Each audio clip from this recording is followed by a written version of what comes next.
mangwanana ano ana mazuva akawanda.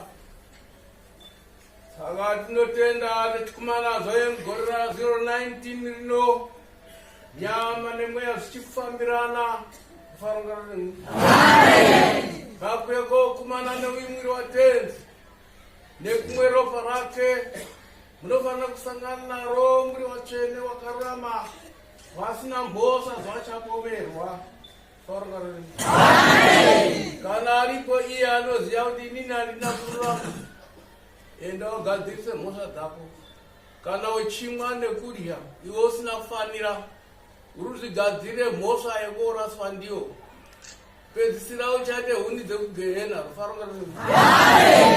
Musaite zvekutamba baizvi, hazvisi zvekutamba, nguva yapera. Muri kuzwa here? Kufarungana nemunhu iwa yeapostori chaiwo zvemuri kuita izvi. Sorry maningi, nine urombo nezvemuri kuita izvi, munosvikepi nazvo? Kufarungana nemunhu siyanai nazvo, siyanai neuroyi.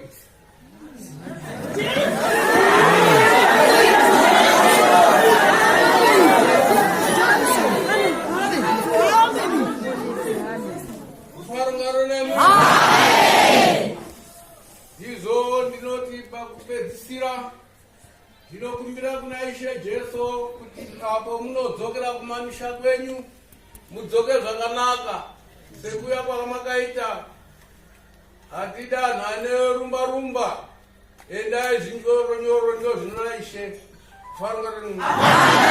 Kuti kana mukarumba kuti munorara pachimupunga, imi baba panomuchiti handapedza ndakwenda teramirai.